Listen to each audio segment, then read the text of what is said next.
Buoyed by the success of the pilot project, our government, in partnership with the states, will facilitate the implementation of the digital public infrastructure in agriculture for coverage of farmers and their lands in 3 years. During this year, digital crop survey for Kharif using the DPI will be taken up in 400 districts. The details of 6 crore farmers and their lands will be brought into the farmer and land registries. Further, the issuance of Jan Samarth-based Kisan credit cards will be enabled in 5 states. Shrimp production and export. Financial support for setting up a network of nucleus breeding centers for shrimp brood stocks will be provided. Financing for shrimp farming, processing, and export will be facilitated through NABARD. National Cooperation Policy. Our government will bring out a national cooperation policy for systematic, orderly, and all-round development of the cooperative sector, fast-tracking growth of rural economy and generation of employment opportunities on a large scale will be the policy goal. This year, I have made a provision of 1.52 lakh crore rupees for agriculture and allied sectors.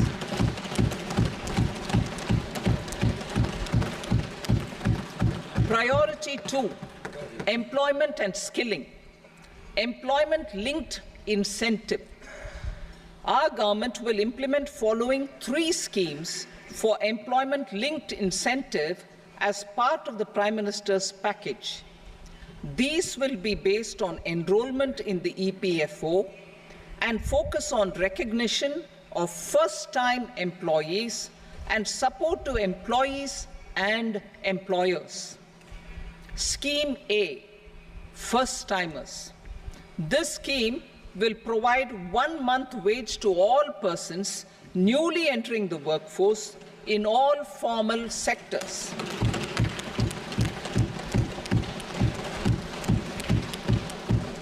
Direct benefit transfer of 1 month's salary in 3 installments to first-time employees as registered in the EPFO will be up to 15,000 rupees.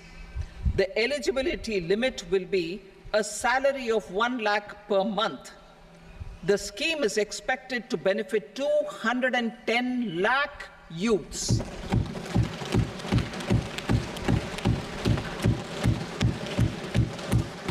Scheme B, job creation in manufacturing. This scheme will incentivize additional employment in the manufacturing sector linked to the employment of first-time employees.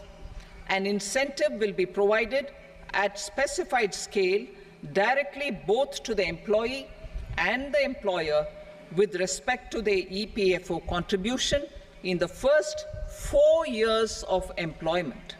The scheme is expected to benefit 30 lakh youth entering employment and their employers.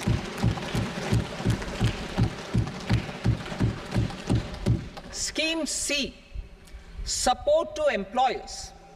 This employer-focused scheme will cover additional employment in all sectors. All additional employment within a salary of 1 lakh rupee per month will be counted.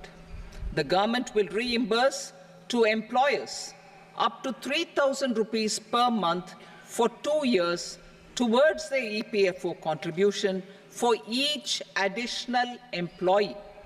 The scheme is expected to incentivize additional employment of 50 lakh persons.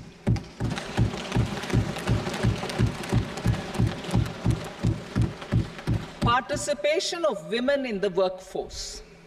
We will facilitate higher participation of women in the workforce through setting up of working women hostels in collaboration with industry and establishing creches. In addition, the partnership will seek to organize women-specific skilling programs and promotion of market access for women SHG enterprises. Skilling program. I'm happy to announce a new centrally sponsored scheme as the fourth scheme under the Prime Minister's package for skilling in collaboration with state governments and industry. 20 lakh youth will be skilled over a 5-year period.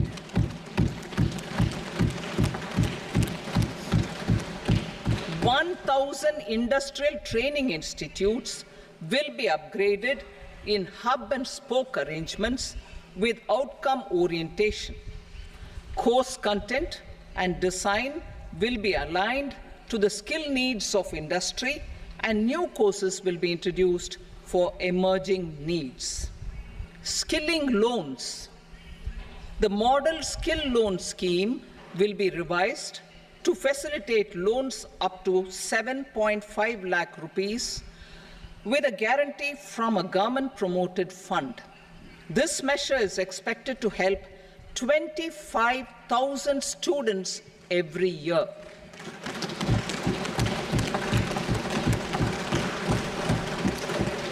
Education loans.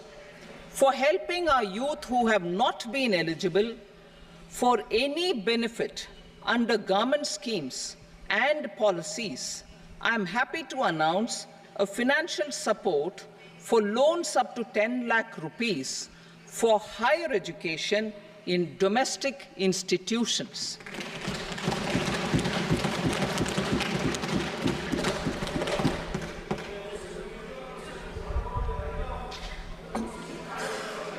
E-vouchers for this purpose. E-vouchers for this purpose will be given directly to 1 lakh students every year for annual interest subvention of 3% of the loan amount. Priority 3, inclusive human resource development and social justice. Saturation approach. Our government is committed to all-round, all-pervasive, and all-inclusive development of people, particularly farmers, youth, women, and the poor.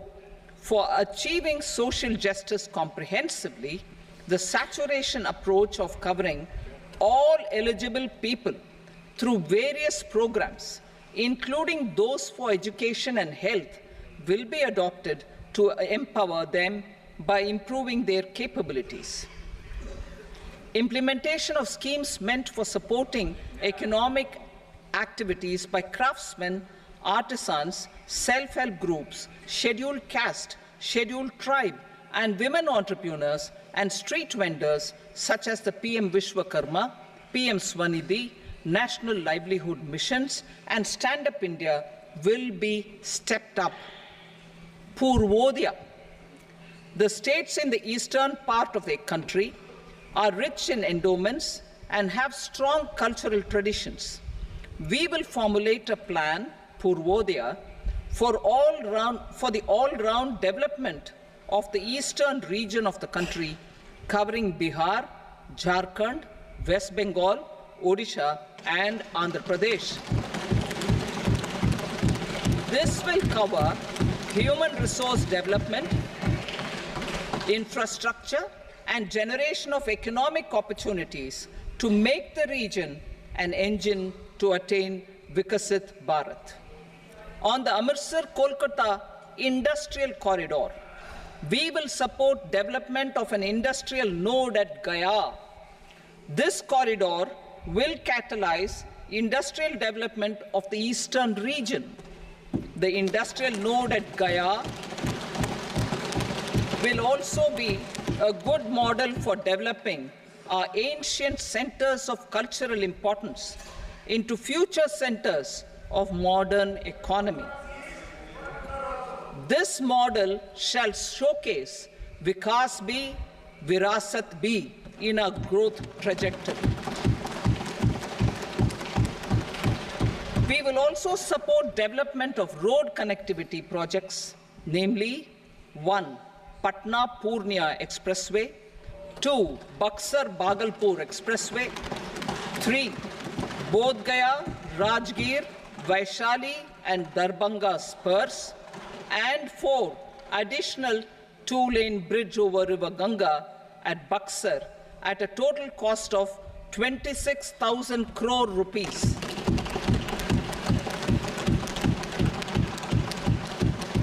Power projects, including setting up of a new 2,400 megawatt power plant at Pir Painti, will be taken up at a cost of 21,400 crore rupees. New airports, medical colleges, and sports infrastructure in Bihar will be constructed. An additional allocation to support capital investments will be provided.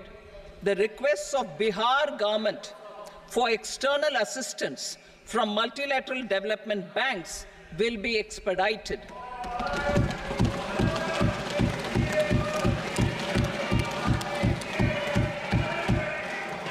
Andhra Pradesh Reorganization Act. Our government has made concerted efforts to fulfill the commitments in Andhra Pradesh Reorganization Act.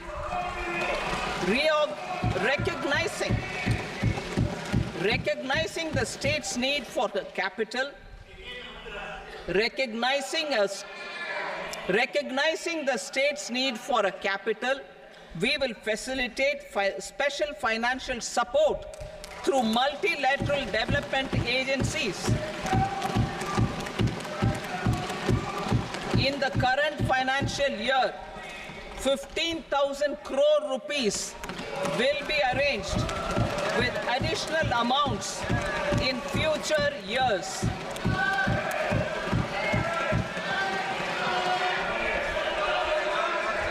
Our government is fully committed to financing and early completion of the Polavaram irrigation project, which is the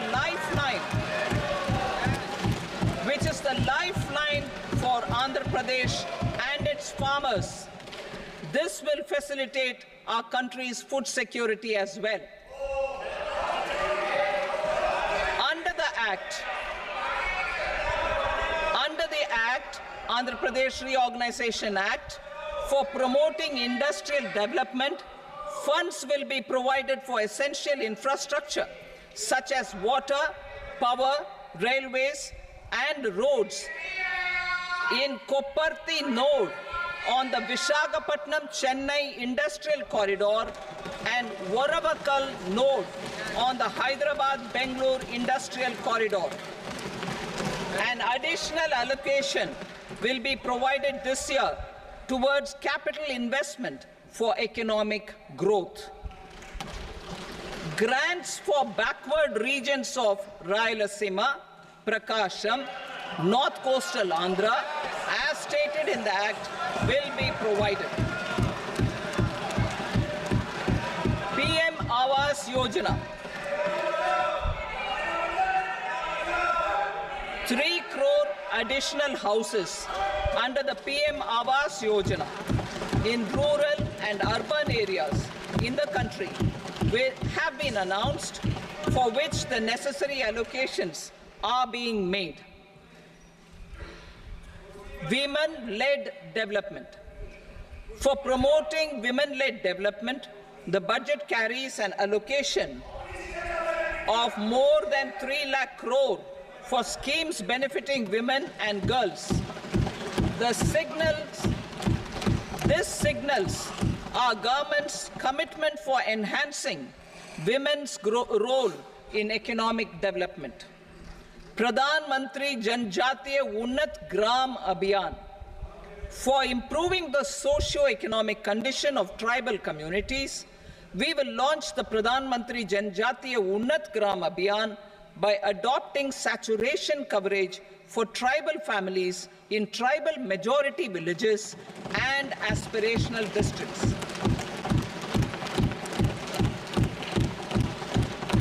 This will cover 63,000 villages, benefiting 5 crore tribal people. Bank branches in northeastern region. More than 100 branches of India Post Payment Bank will be set up in the northeast region to expand the banking services. This year, I have made a provision of 2.66 lakh crore rupees for rural development, including rural infrastructure. Priority 4, manufacturing and services, support for promotion of MSMEs. This budget provides special attention to MSMEs and manufacturing, particularly labor-intensive manufacturing. We have formulated a package covering financing, regulatory changes, and technology support for MSMEs to help them grow and also compete globally, as mentioned in the interim budget. I am happy to announce the following specific measures. Credit guarantee scheme for MSMEs in the manufacturing sector. For facilitating term loans to MSMEs for purchase of machinery and equipment without collateral or third-party guarantee, a credit guarantee scheme will be introduced. The scheme will operate on pooling of credit risks of such MSMEs. A separately constituted self-financing guarantee fund will provide to each applicant guarantee cover up to 100 crore rupees, while the loan amount may be larger. The borrower will have to provide an upfront guarantee fee and an annual guarantee fee on the reducing loan balance. New assessment model for MSME credit. Public sector banks will build their own in-house capability to assess MSMEs for credit instead of relying on external assessment.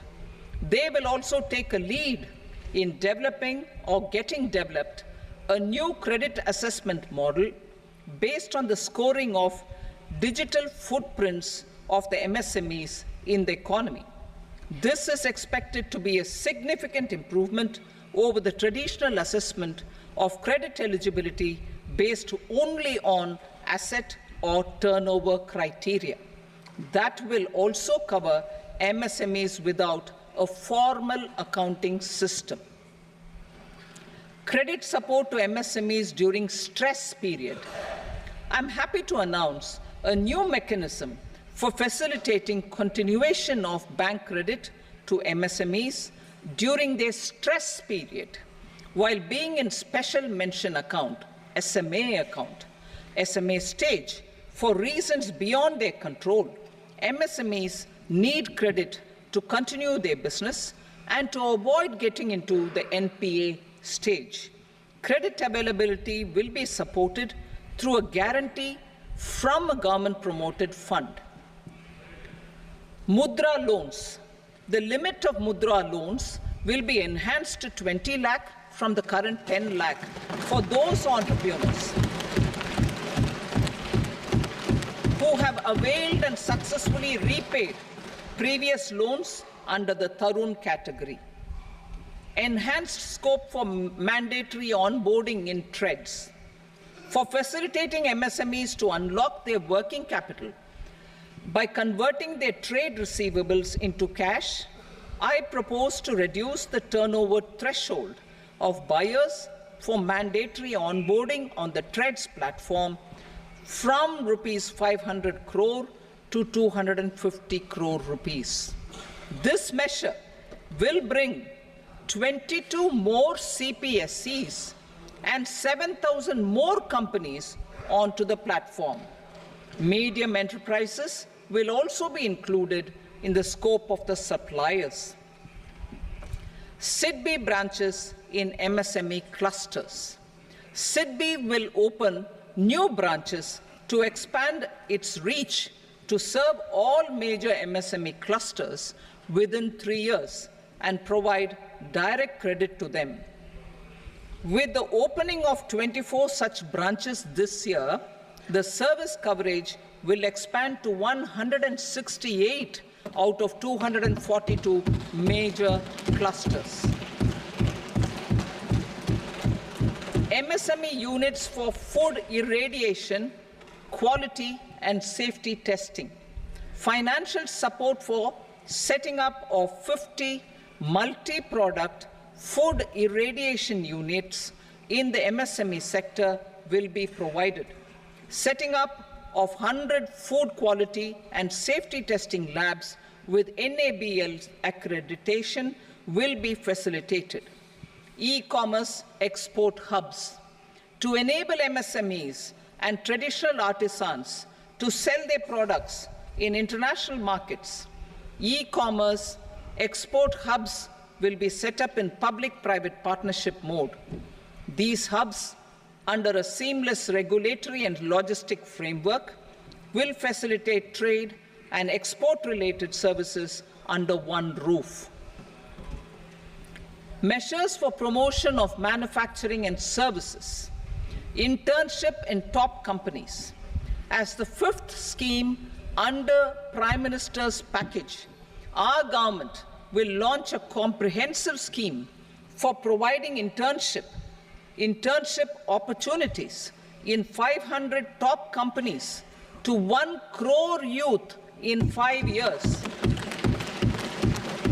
They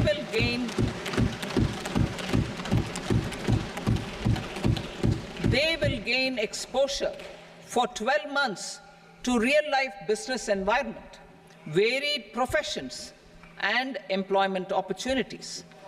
An internship allowance of 5,000 per month, 5,000 rupees per month, along with a one-time assistance of 6,000 rupees will be provided.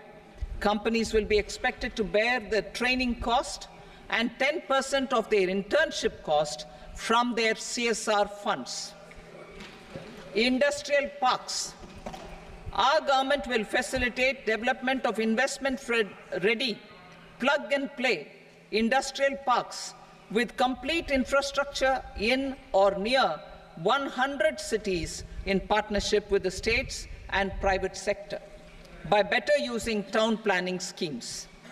12 industrial parks under the National Industrial Corridor Development Program also will be sanctioned.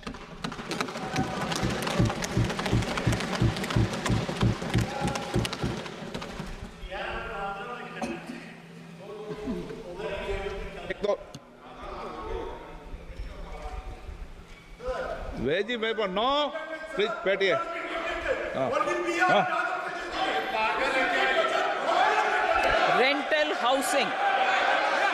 Rental housing with dormitory type accommodation for industrial workers will be, just 1 minute. Rental housing, I repeat, rental housing with dormitory type accommodation for industrial workers will be facilitated in PPP mode with VGF support and commitment from anchor industries.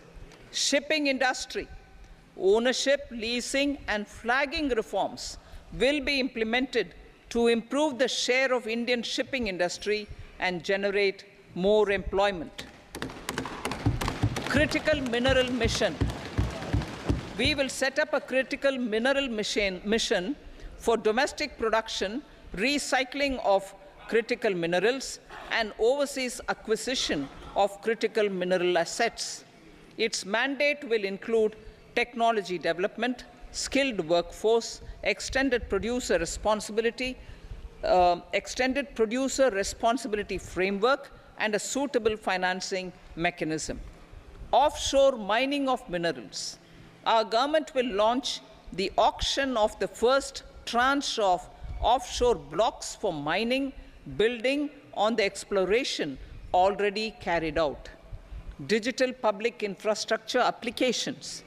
Turning to the services sector, I propose development of DPI applications at population scale for productivity gains business opportunities, and innovation by the private sector. These are planned in the areas of credit, e-commerce, education, health, law and justice, logistics, MSME service delivery, and urban governance. Integrated technology platform for IBC ecosystem. An integrated technology platform will be set up for improving the outcomes under the Insolvency Bankruptcy Code for achieving consistency, transparency, timely processing, and better oversight for all stakeholders. Voluntary closure of LLPs. The services of the Center for Processing Accelerated Corporate Exit, CPACE, will be extended for voluntary closure of LLPs to reduce the closure times. National Company Law Tribunals. The IBC has resolved more than 1,000 companies, resulting in direct recovery of 3.3 lakh crore to creditors. 3.3 lakh crore rupees to creditors.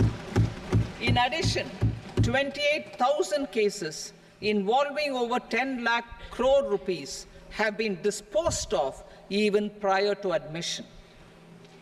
Appropriate changes to the IBC, reforms and strengthening of the tribunal and appellate tribunals will be initiated to speed up insolvency resolution. Additional tribunals will be established. Out of those, some will be notified to decide cases exclusively under the Companies Act. Debt recovery. Steps for reforming and strengthening debt recovery tribunals will be taken. Additional tribunals will be established to speed up recovery. Priority 5, urban development. Cities as growth hubs. Working with states, our government will facilitate development of cities as growth hubs. This will be achieved through economic and transit planning and orderly development of peri-urban areas utilizing town planning schemes. Creative redevelopment of cities. For creative brownfield redevelopment of existing cities with a transformative impact, our government will formulate a framework for enabling policies, market-based mechanisms, and regulation. Transit-oriented development.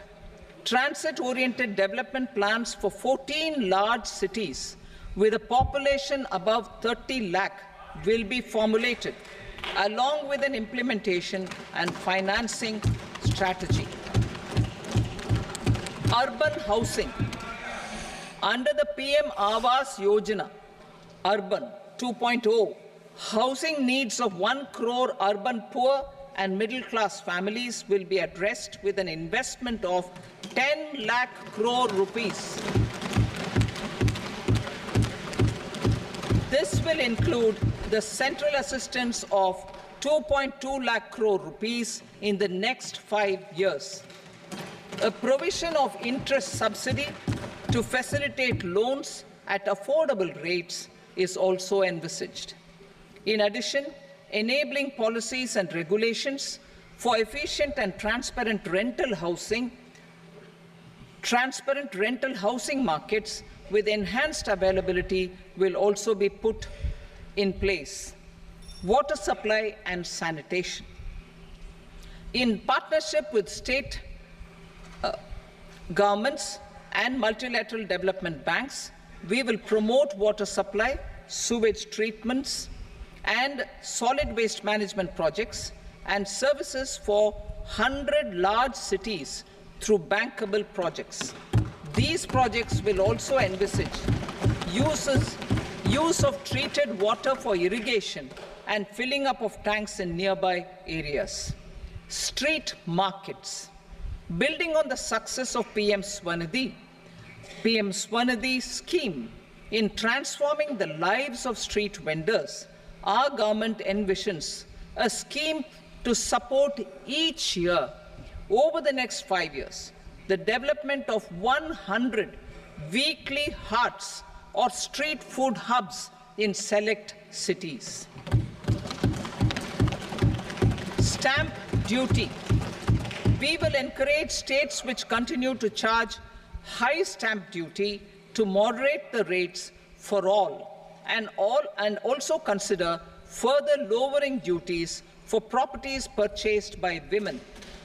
This reform will be made an essential component of urban development schemes. Priority 6, energy security, energy transition. In the interim budget, I had announced our strategy to sustain high and more resource-efficient economic growth, along with the energy security in terms of availability, accessibility, and affordability. We will bring out a policy document on appropriate energy transition pathways that balances the imperatives of employment, growth, and environmental sustainability. PM Surya Ghar Muft Bijli Yojana. PM Surya Ghar Muft Bijli Yojana. In line with the announcement in the interim budget,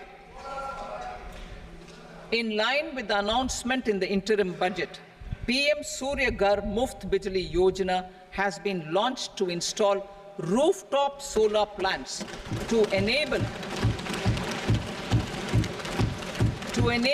1 crore households obtain free electricity up to 300 units every month. The scheme has generated remarkable response with more than 1.28 crore registrations and 14 lakh applications, and we will further encourage it. Pumped storage policy.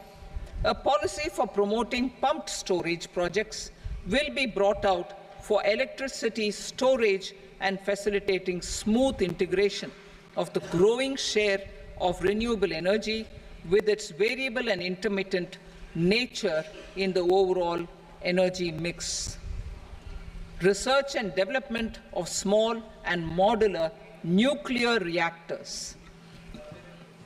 Nuclear energy is expected to form a very significant part of the energy mix for Viksit Bharat.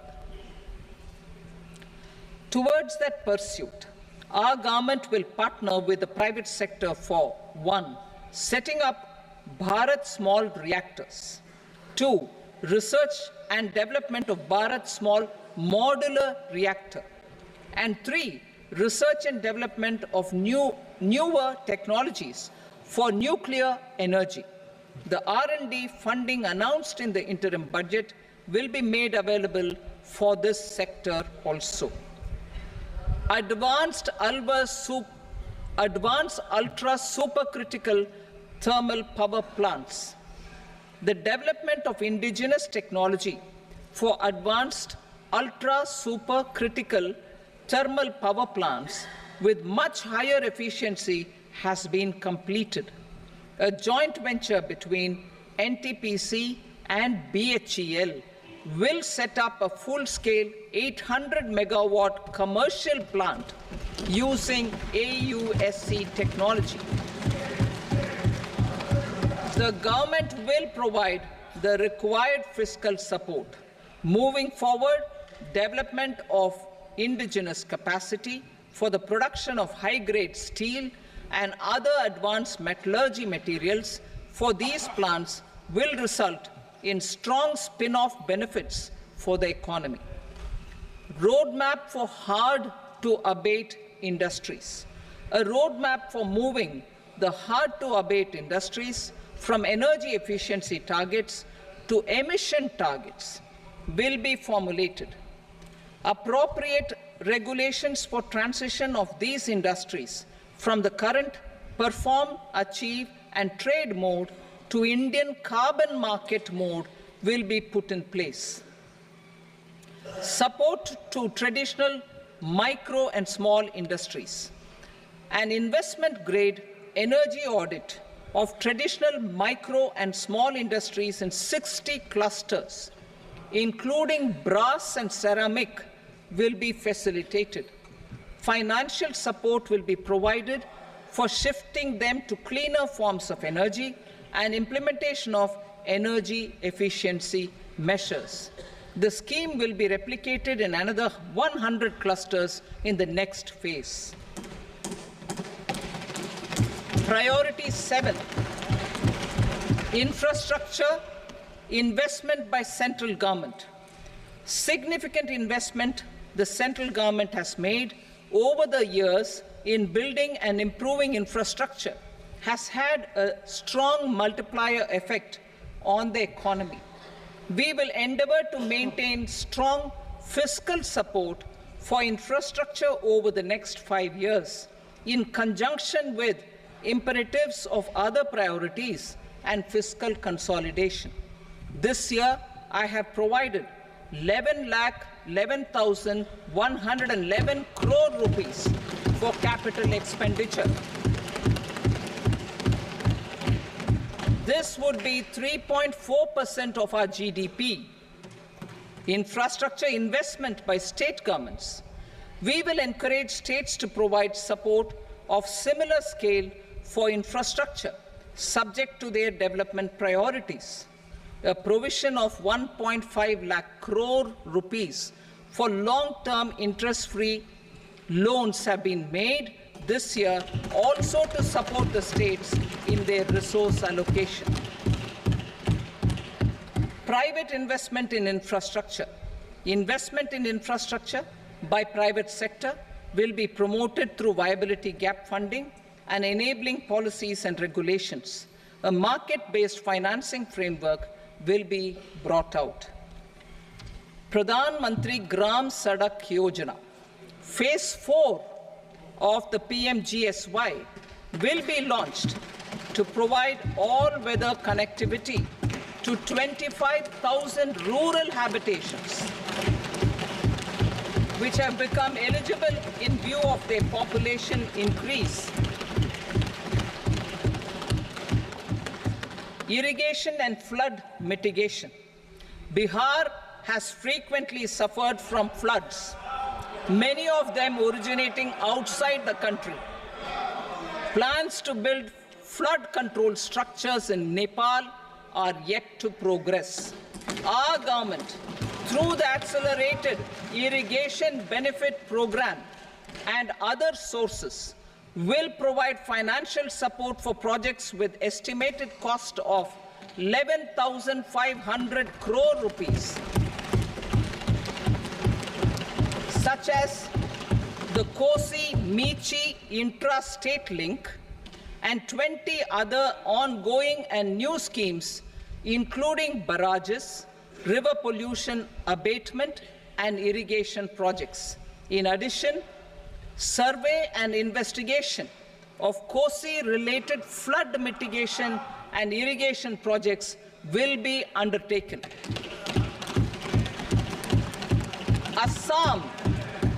Assam grapples with floods every year by the Brahmaputra River and its tributaries originating outside India. We will provide assistance to Assam for flood management and related projects.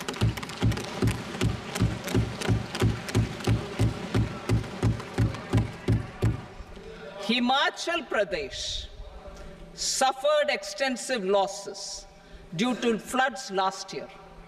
Our government will provide assistance to the state for reconstruction and rehabilitation through multilateral development assistance.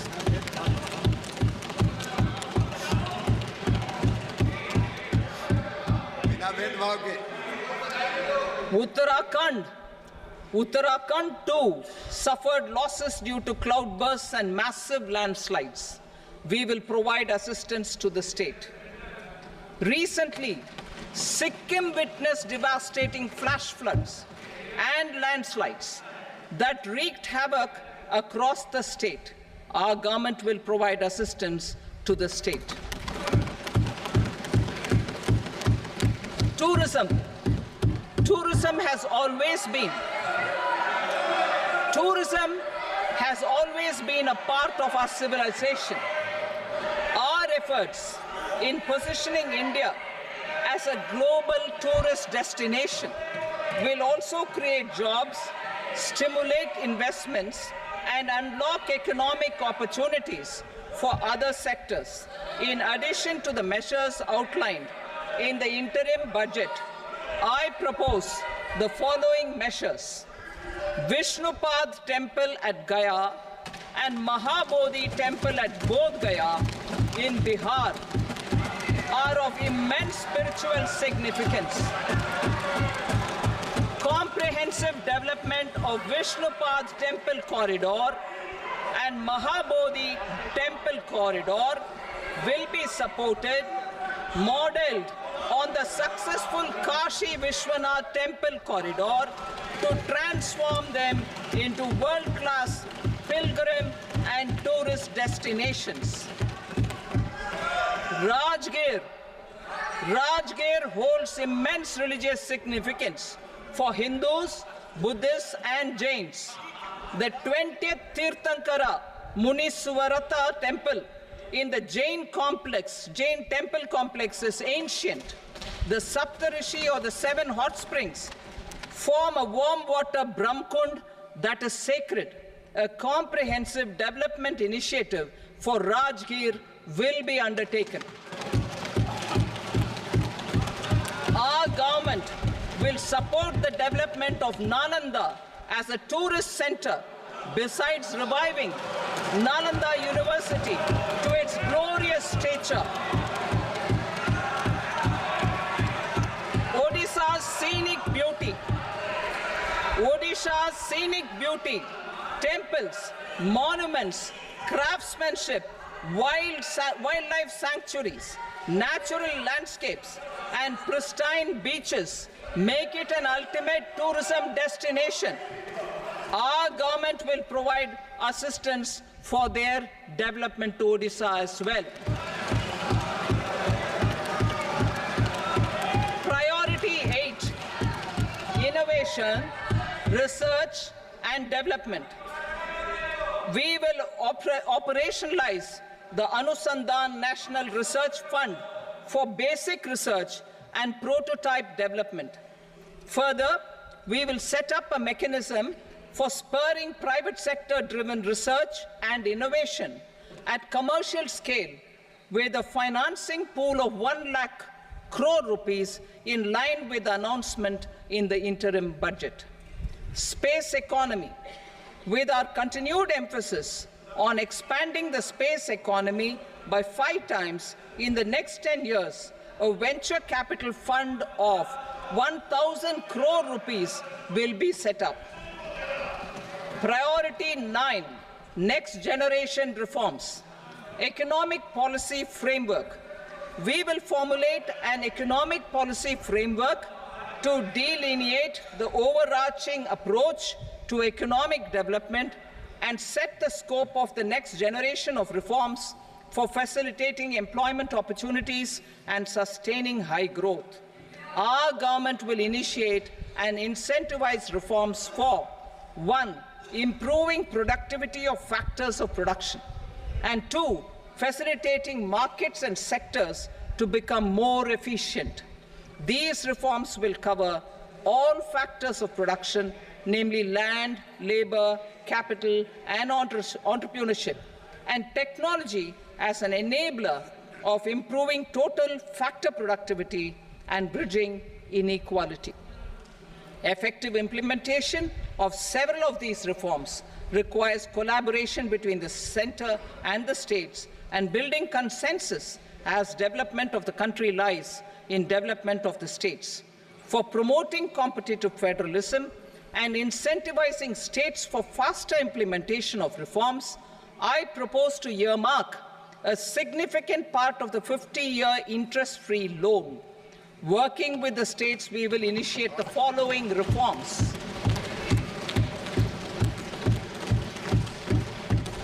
Land-related reforms and actions, both in the rural and urban areas, will cover land administration, will cover 1. Land administration, planning and management, and 2. Urban planning usage and building bylaws. These will be incentivized for completion within the next 3 years through appropriate fiscal support. Rural land-related actions. Rural land-related actions will include 1. Assignment of unique land parcel identification number, UL PIN, or Bhu Aadhaar for all lands. 2. Digitization of cadastral maps. 3. Survey of subdivisions, survey of map subdivisions as per current ownership. 4. Establishment of land registry. And 5. Linking to the farmers registry. These actions will also facilitate credit flow and other agricultural services. Urban land-related actions. Land records in urban areas will be digitized with GIS mapping.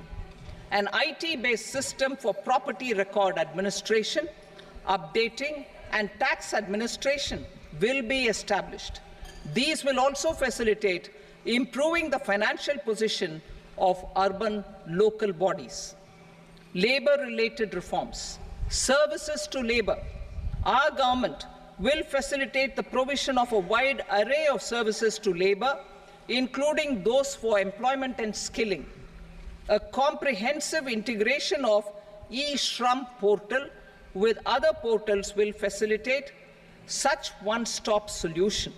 Open architecture databases for the rapidly changing labor market, skill requirements, and available job roles, and a mechanism to connect job aspirants with potential employers and skill providers will be covered in these services. Shram Suvidha and Samadhan portal. Shram Suvidha and Samadhan portal will be revamped to enhance ease of compliance for industry and trade. Capital and entrepreneurship related reforms, financial sector vision and strategy. For meeting financing needs of the economy, our government will bring out a financial sector vision and strategy document to prepare the sector in terms of size, capacity, and skills. This will set the agenda for the next 5 years and guide the work of the government, regulators, financial institutions, and market participants. Taxonomy for climate finance. We will develop taxonomy for climate finance for enhancing the availability of capital for climate adaptation and mitigation. This will support achievement of the country's climate commitments and green transition. Variable capital company structure. We will seek the required legislative approval for providing an efficient and flexible mode for financing leasing of aircrafts and ships and pooled funds of private equity through a variable company structure. Foreign direct investments and overseas investment. The rules and regulations for foreign direct investment and overseas investments will be simplified to 1. Facilitate foreign direct investments, 2. Nudge prioritization, and 3. Promote opportunities for using Indian rupee as a currency for overseas investment. NPS Vatsalya. NPS Vatsalya, a plan for contribution by parents and guardians for minors, will be started. On attaining the age of majority, the plan can be converted seamlessly into a normal NPS account. Use of technology. We have successfully used technology for improving productivity and bridging inequality in our economy during the past 10 years. Public investment in digital infrastructure and innovations by the private sector have helped in improving access of all citizens, particularly the common people, to market resources, education, health and services. We will step up adoption of technology towards digitalization of the economy. Ease of doing business. For enhancing ease of doing business, we are already working on the Jan Vishwas Bill 2.0. Further, states will be incentivized for implementation of the business reforms, action plans, and digitalization.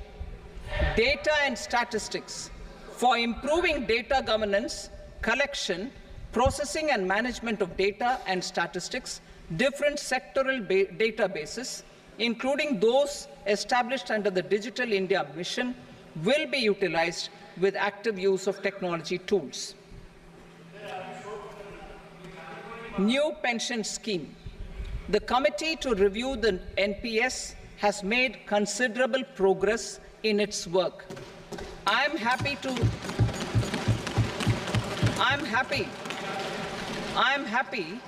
that the staff side of the National Council of the Joint Consultative Machinery for Central Government Employees has taken a constructive approach. A solution will be evolved which addresses the relevant issues while maintaining fiscal prudence to protect the common citizens. Budget estimates for 24-25. For the year 24-25, total receipts other than borrowings and the total expenditure are estimated at 32.07 lakh crore rupees and 48.21 lakh crore rupees respectively. The net tax receipts are estimated at 25.83 lakh crore rupees. The fiscal deficit is estimated at 4.9% of the GDP. The gross and the net market borrowings through dated securities during 24-25 are estimated at 14.01 lakh crore rupees and 11.63 lakh crore rupees respectively. Both will be less than that in 23-24. The fiscal consolidation path announced by me in 2021 has served our economy very well, and we aim to reach the deficit below 4.5% next year. The government is committed to staying the course. From 2026-27 onwards, our endeavor will be to keep the fiscal deficit each year such that the central government's debt will be on a declining path as percentage of GDP. I will now move to Part B.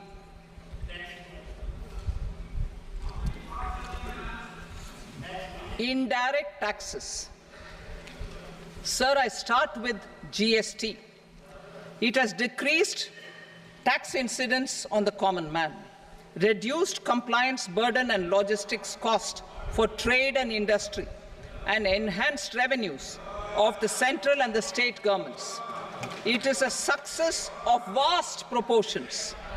To multiply the benefits of GST, we will strive to further simplify and rationalize the tax structure and endeavor to expand it to the remaining sectors.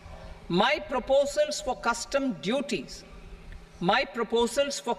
duties intend to support domestic manufacturing, deepen local value addition, promote export competitiveness, and simplify taxation while keeping the interest of the general public and consumers surmount.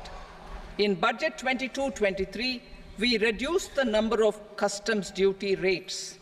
I propose to undertake a comprehensive review of the rate structure over the next 6 months to rationalize and simplify it for ease of trade, removal of duty inversion, and reduction of disputes.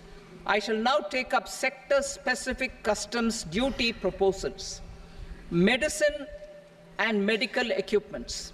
To provide relief to cancer patients, I propose to fully exempt 3 more medicines from customs duties.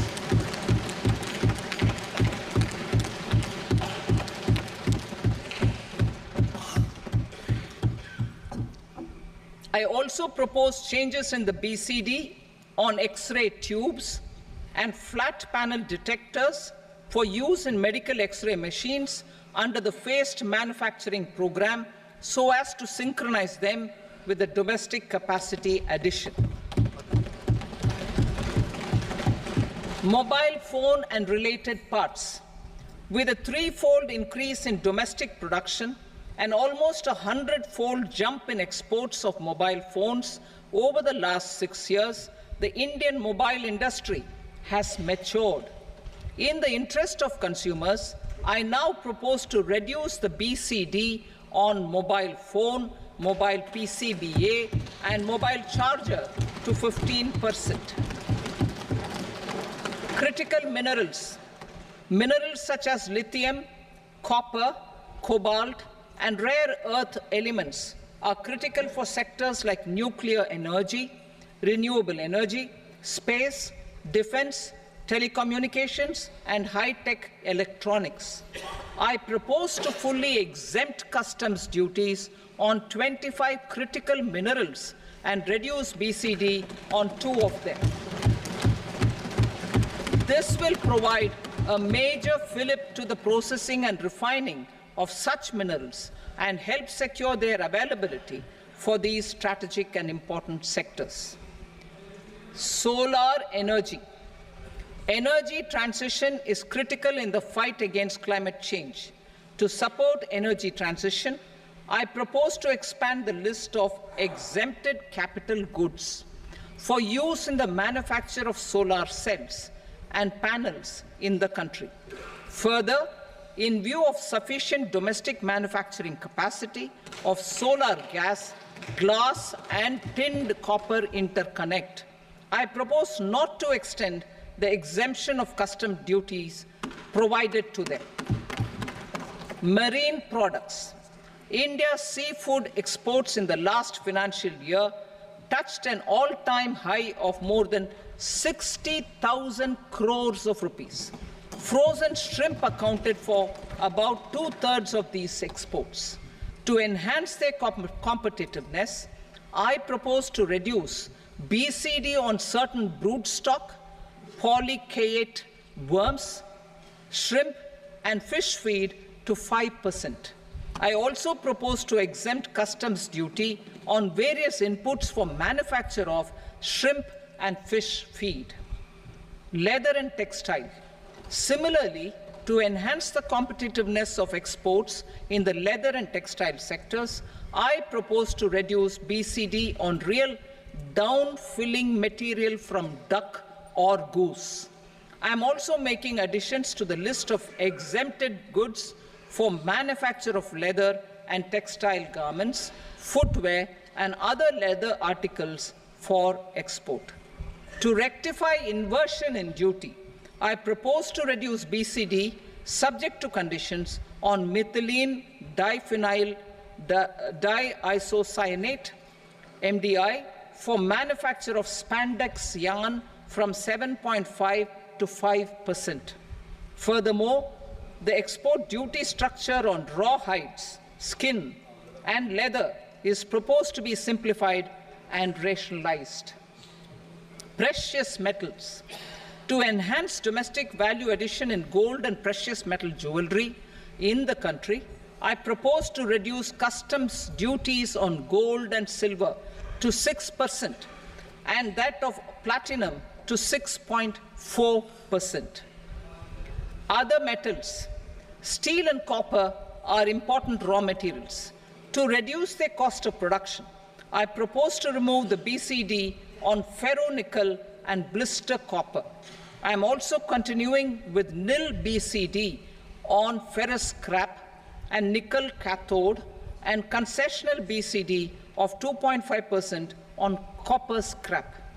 Electronics. To increase value addition in the domestic electronics industry, I propose to remove the BCD subject to conditions on oxygen-free copper for manufacture of resistors. I also propose to exempt certain parts for manufacture of connectors. Chemicals and petrochemicals. To support existing and new capacities in the pipeline, I propose to increase the BCD on ammonium nitrate from 7.5% to 10%. Plastics. PVC flex banners are non-biodegradable and hazardous for environment and health. To curb their imports, I propose to raise the BCD on them from 10 to 25%. Telecommunication equipment. To incentivize domestic manufacturing, I propose to increase the BCD from 10 to 15% on PCBA of specified telecom equipment. Trade facilitation. To promote domestic aviation and boat and ship MRO, I propose to extend the period for export of goods imported for repairs from 6 months to 1 year. I'll read that again. To promote domestic aviation and boat and ship maintenance, repair and operations, I propose to extend the period for export of goods imported for repairs from 6 months to 1 year.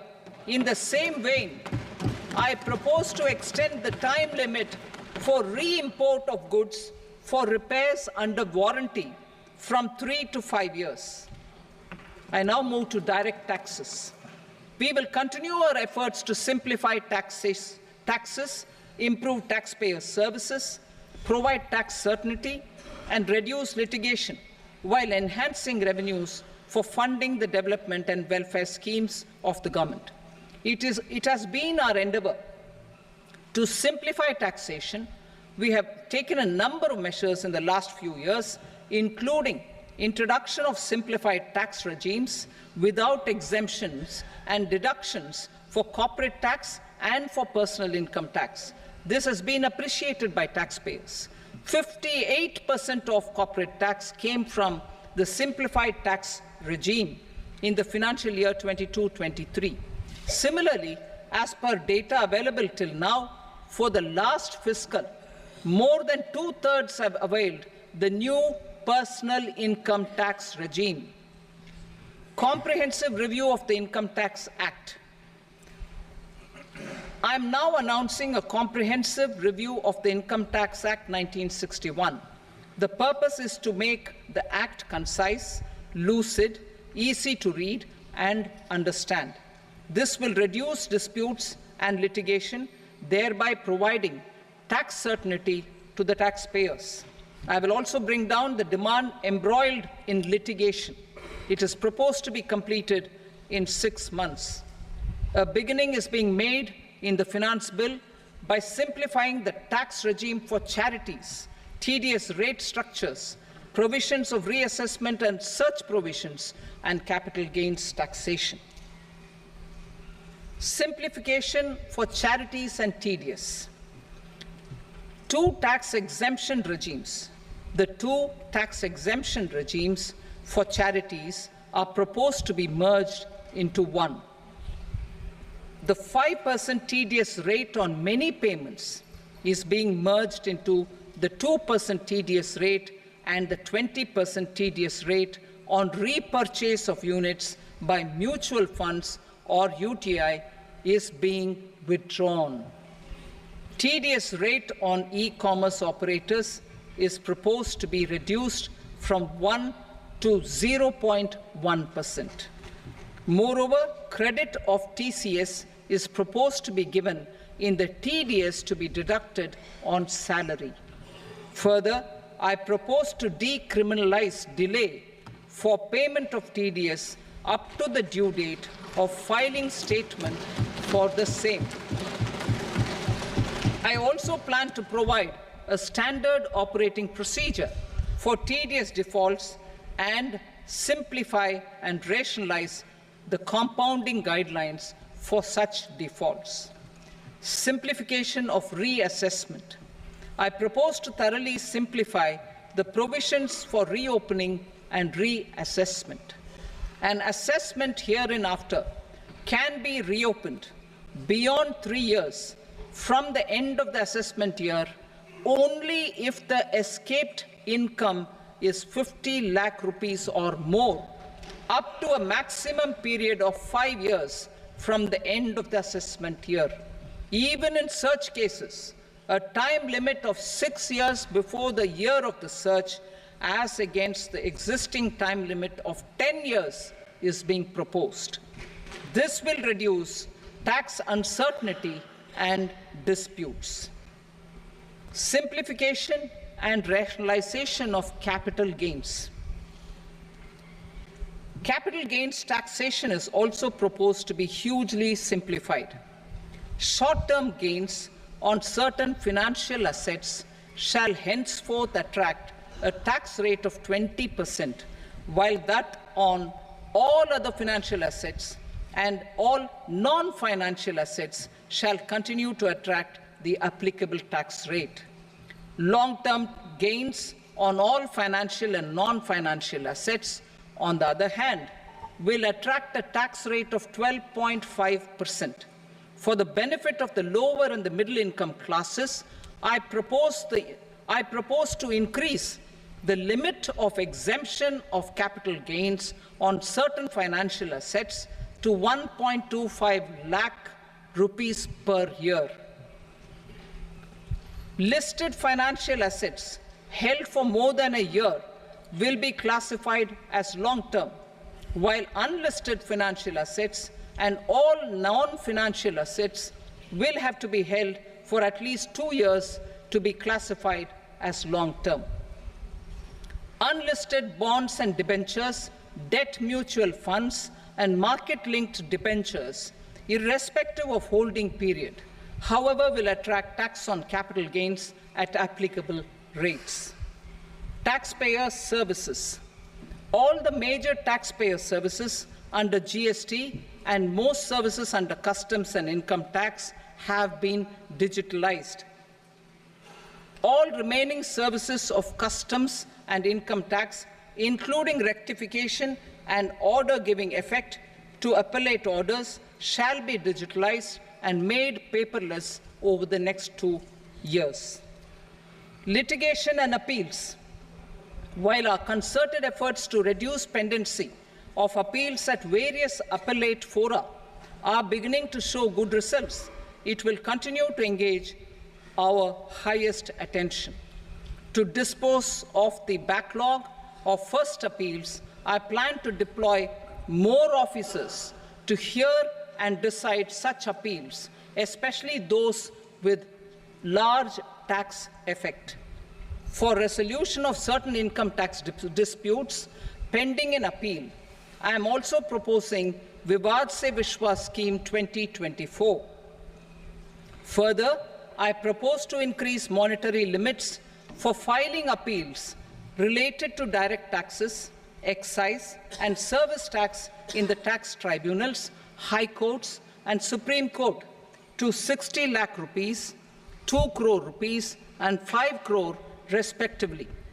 With a view to reduce litigation and provide certainty in international taxation, we will expand the scope of safe harbor rules and make them more attractive. We will also streamline the transfer pricing assessment procedure. Employment and investment. I have a few proposals to promote investment and foster employment. First of all, to bolster the Indian startup ecosystem, boost the entrepreneurial spirit, and to support innovation,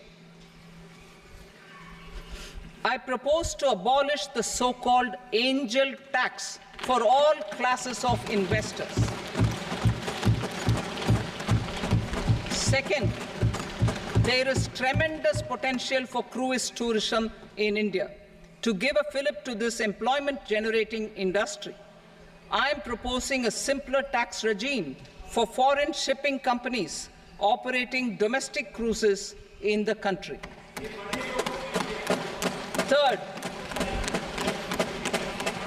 India is a world leader in the diamond cutting and polishing industry, which employs a large number of skilled workers. To further promote the development of this sector, we would provide for safe harbor rates for foreign mining companies selling raw diamonds in the country. Fourth, to attract foreign capital for our development needs, I propose to reduce the corporate tax rate on foreign companies from 40 to 35%. Deepening the tax base. I have a couple of proposals for deepening the tax base. First, security transaction tax on futures and options of securities is proposed to be increased to 0.02% and 0.1% respectively. Second, for reasons of equity, I propose to tax income received on buyback of shares in the hands of recipients. Other proposals: to improve social security benefits, deduction of expenditure by employers towards NPS is proposed to be increased from 10 to 14% of the employee's salary. Similarly, deduction of this expenditure up to 14% of salary from the income of employees in private sector, public sector banks and undertakings opting for the new tax regime is proposed to be provided. Indian professionals working in multinationals get ESOPs and invest in social security schemes and other movable assets abroad. Non-reporting of such small foreign assets has penal consequences under the Black Money Act. Such non-reporting of movable assets up to 20 lakh rupees is proposed to be depenalized. Other major proposals in the finance bill relate to withdrawal of equalization levy of 2%, expansion of tax benefits to certain funds and entities in IFSCs, and immunity from penalty and prosecution to Benamidar on full and true disclosure so as to improve conviction under the Benami Transaction Prohibition Act 1988. Personal income tax. Coming to personal income tax rates, I have two announcements to make for those opting for the new tax regime. First, the standard deduction for salaried employees is proposed to be increased from 50,000 to 75,000 rupees.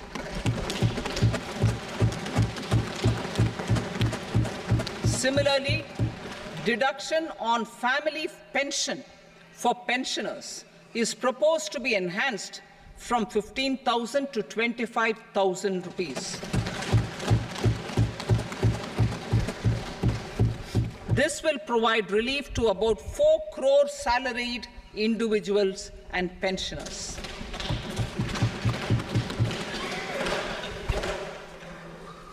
Second, in the new tax regime, the tax rate structure is proposed to be revised as follows: 0 to 3 lakh rupees, nil; 3 to 7 lakh rupees, 5%; 7 to 10 lakh rupees, 10%; 10 to 12 lakh rupees, 15%; 12 to 15 lakh rupees, 20%; and above 15 lakh rupees, 30%. As a result of these changes, a salaried employee in the new tax regime stands to save up to 17,500 rupees in income tax.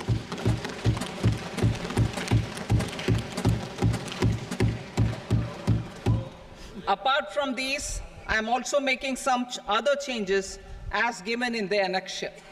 As a result of these proposals, revenue of about 37,000 crore, that is 29,000 crore in direct taxes and 8,000 crore in indirect taxes, will be foregone, while revenue of about 30,000 crore rupees will be additionally mobilized. Thus, the total revenue foregone is about 7,000 crores annually. Mr. Speaker, sir, with this, I commend the budget to this august House. Jai Hind.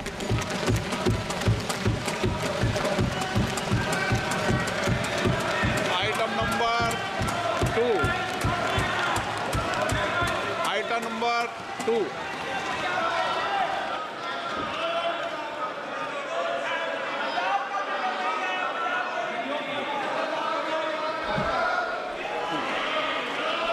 Sir, with your permission, I rise to lay on the table the following statements under Section 3 of the Fiscal Responsibility and Budget Management, FRBM Act 2003, Medium-Term Fiscal Policy cum Fiscal Policy Strategy Statement, and macroeconomic framework statement.